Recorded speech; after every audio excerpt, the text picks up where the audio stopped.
Kia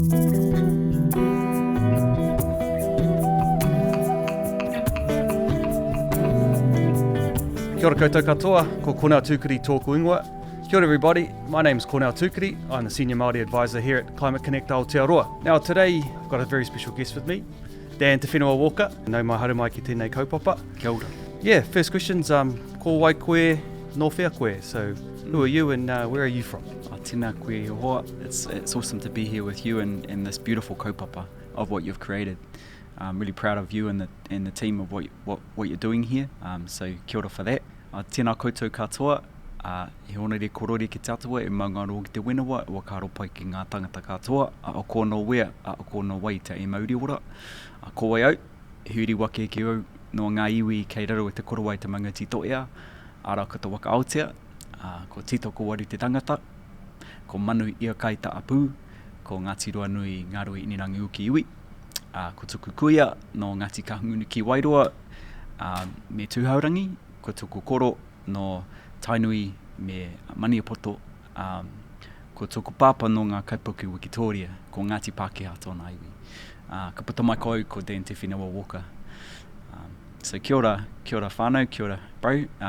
So I come from Taranaki, and I talk to my mihi in terms of I come out from underneath the protective cloak of my maunga, Mount Taranaki, and pay homage to all the mountains and all your mountains and all the mountains of the whānau watching.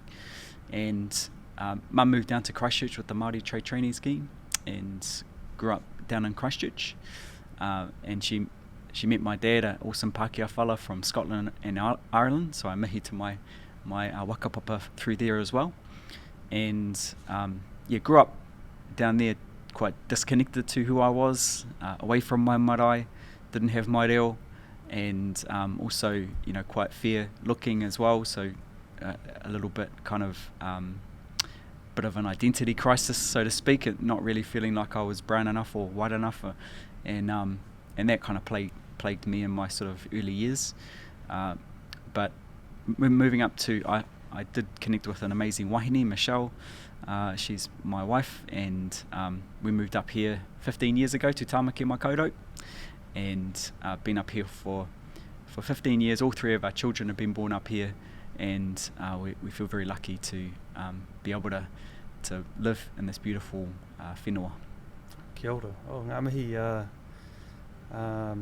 your kōrero is reminiscent of a lot of kōrero, I think, with us Māori. Some of us connected, some of us disconnected, but finding it is a real treasure. So, Aye. Yeah. Tell me a bit about we're here at your mahi, at your workplace, Microsoft. Can you tell us a little bit about what you do here? Aye. Well, in terms of this space, so we opened up this Microsoft building roughly around just under 10 years ago, and it was opened by Ngāti Whātua at the time, and we've slowly but surely upgraded it over the years and made it more inviting and more supportive for welcoming guests. Microsoft has, this is Microsoft House that we're in at the moment, but we have the top 2 floors, and we try and make it a space where people can come in and do learning here. We run events in here, we bring schools in and run coding sessions. We run Minecraft sessions here as well, learning how to code in Minecraft. I also brought my whānau, so we've got a technology hub back in Hāwera called Tūnui Code, and so we brought our whānau in here and did some 3D printing wānanga. So we try and make it a space for the hapori, for the community here. But Microsoft is obviously a global player. We have a strong market here in Aotearoa, over $1 billion in terms of the size of the business here. But we also have staff here, about 150 staff based here. And my role is, I started out looking after the cloud. That was my sort of forte, is understanding how the cloud works, how we can use the cloud to benefit Kiwi organisations, and how we can use it to enable community as well. And I was in that role for 2.5 years, and then moved into the partner space. So now I look after our partners here in Aotearoa and Australia. At the start of this year, I picked up Australia as well. So roughly just under 12,000 partners, and we've got a huge ecosystem, Microsoft, and amazing people, amazing organizations in that partner ecosystem, and we're really lucky to have a space in there.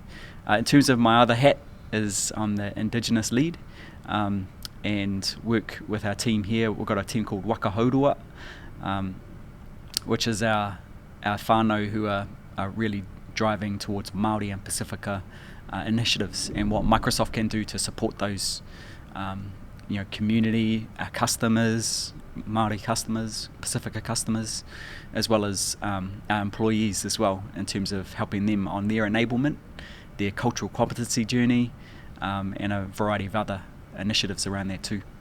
Wow, it's a lot of hats. Yeah, a lot of hats, bro. Can't wait. So you're obviously working in a very exciting area around in the technology space. What's the sort of, I guess, the first question around the big picture trends you're seeing emerge where sort of tech and climate are concerned, and especially in the Māori space? Is there anything that you're seeing at the moment in that area? Yeah, we can't go past AI. Cloud is sort of it's a way of doing business. It's an inability to create efficiencies. It's an ability to iterate or do things quicker. But AI is going to be, for me, a great enabler for our people, Māori and non-Māori, in terms of how we can really address some of these big issues, whether it be poverty, whether it be learning difficulties, like my son's got dyslexia, whether it be cancer. Again, my other son had cancer. I think AI is going to give us that great leap to start addressing some of these. And obviously, the biggest issue of our time is going to be our climate.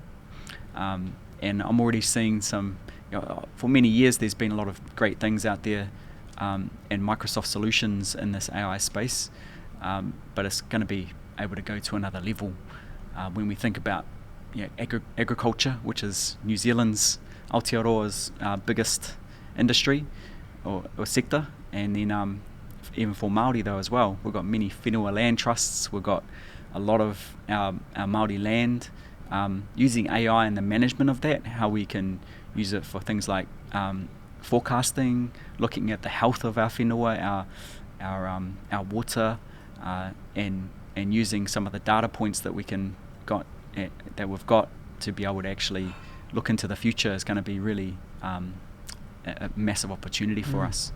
I guess the last one is I see opportunity in how we can enable whānau to move away from some of the industries that have caused a lot of the climate issues in the world as well. Have there, just from your anecdotal, I guess, observations, has there been many take up in that space, do you think, from our whenua Māori owners and people who are working on the land? Yeah, there is, man.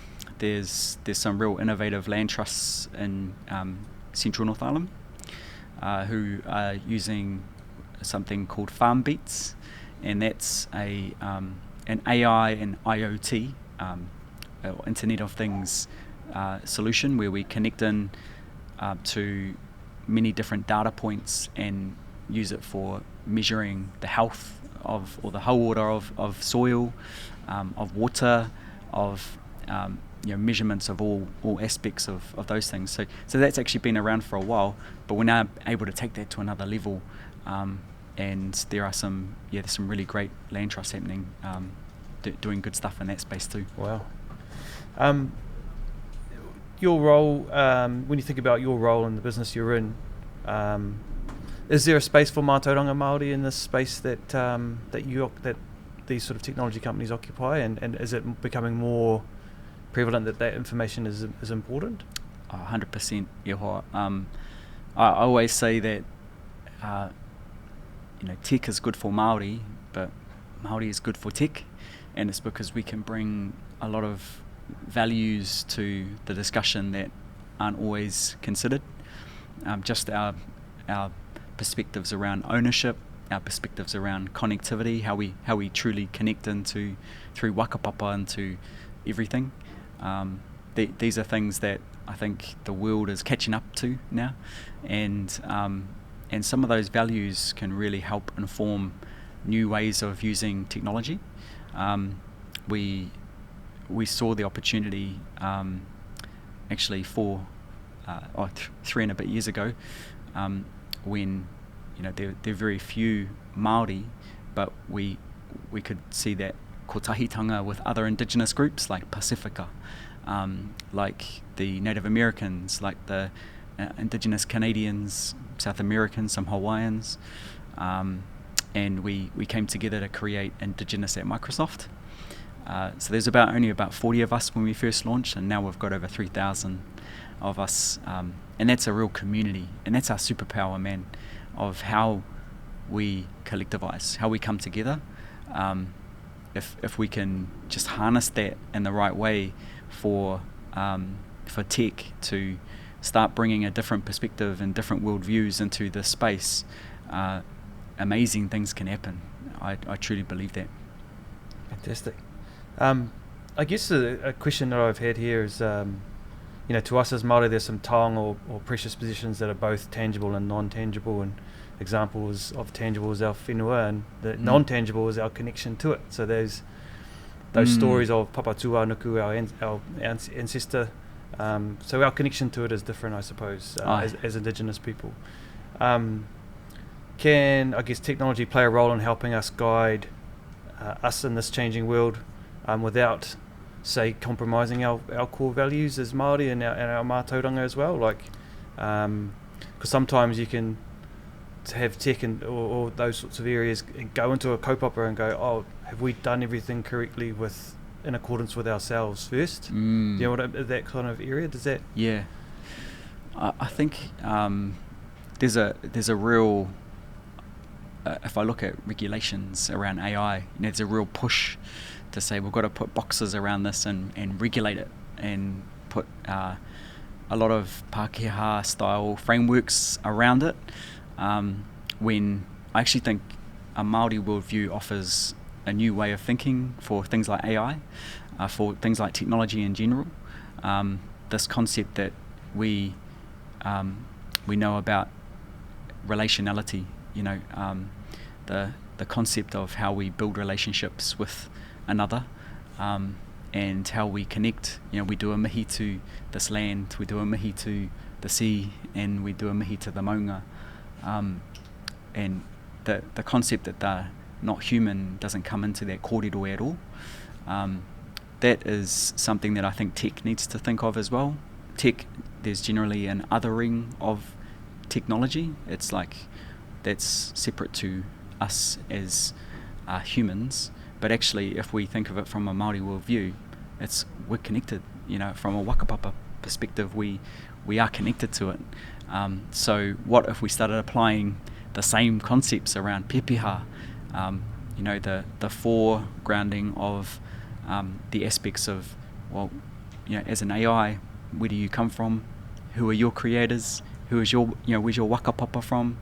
And so bringing that kind of stuff forward, so that concerns around bias, concerns around, were Māori involved in the creation of this, all of that kind of stuff can be put to the front, and we know who we're dealing with, kind of thing. The other part is the concept that that relationship that we have to Māori, and we know Māori exists in everything, and technology has a Māori. It has, and we know this in terms of our data has Māori, our code has Māori, because the creation of it, it's imbued with the Māori of its creator, and that concept is a little bit foreign to those who are, have a straight Pākehā view of technology, and so Māori can offer that beautiful perspective that actually we can build a relationship that benefits both sides. Kia ora. Ngā mihi. Kia ora. we've touched on AI, and you've probably basically put it through all of your kōrero, and I think that's something that's really at the forefront of your thinking, and thinking about those principles and overlaying our values into AI is something that I hadn't thought of before. And when you just spoke about it, then it was really a really nice way to I guess, yeah, as you say, front forward Māori thinking into this space, and I think that idea around Māori's is fantastic. When you're developing these new products, so if it's an extension of AI or something else or something new, how do we ensure that we can express our whakaaro Māori or Māori thinking or Mātauranga Māori or Māori knowledge systems? How are these considered perhaps in those spaces, and are there enough Māori in the space to offer those deeply enriching and important considerations? Yeah, I guess I'll address the second question first. Is there's not enough, we need way more whānau in the space.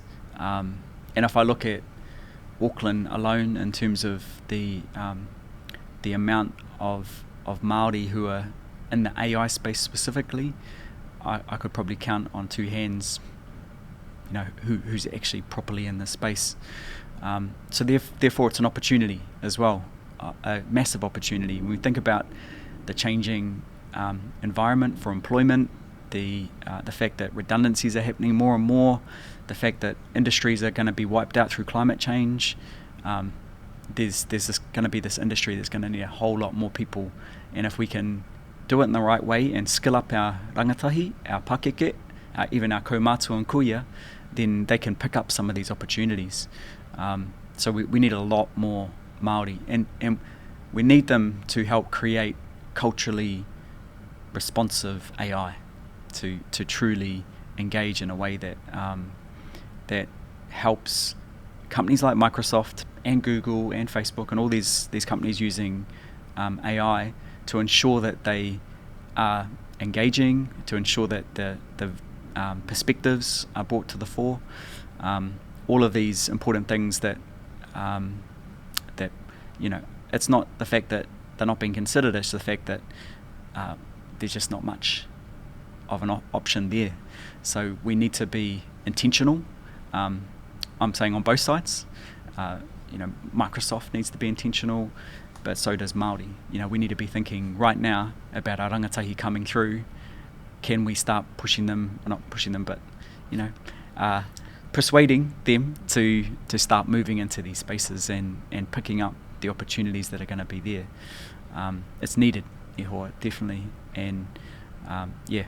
Do you have a persuasive idea of how we can get more Māori rangatahi into this space? Well, I think it's incumbent of our whānau who are in tech, who are already are starting to show it can be done. That's a first part, show it can be done. And once we start seeing our aunties, our uncles, our cousins in this space, then it starts building up trust, because a lack of representation always results in a lack of trust. So that's the first step. The second step is you've got to start building some pathways. And those pathways can be different types of internships. They can be spaces where we actually go to them, to places where they feel comfortable, like on a marae, which is happening more and more. Or it can be purposeful approaches in schools and kura. And I think the last one is the barriers that exist, that like the ones that we see and the ones that we don't see. The societal barriers, just really trying to move those out, and whether it's bias within interviews, whether it's the cultural tax that exists for our whānau when they come into spaces like this or others, corporate environments. How do we start working on those now, so when those rangatahi do come in, they come into culturally safe spaces as well. When you were talking with some of the other Indigenous groups around the world within your rōpū, are there any common themes around climate that they have issues with, or that are perhaps something that is weighing on their minds that we have similar here with some of I guess the weather patterns and changing climate we have? Yeah. Is there are other Indigenous communities doing trying to input some of their knowledge and systems into how they respond? Yeah. As you know, the wildfires are something that's happening across the world, and we just had at our this month is Global Indigenous Heritage Month for Microsoft, so we have a bunch of events and stuff, and we had a speaker who was from Australia, and he talked about some of the Indigenous practices of how they manage their wildfires, and how these practices, which are still they are knowledge that's, taonga tuku iho, knowledge that's been handed down through their whānau, is actually there to help them stop wildfires if they just allow for some of these practices to operate.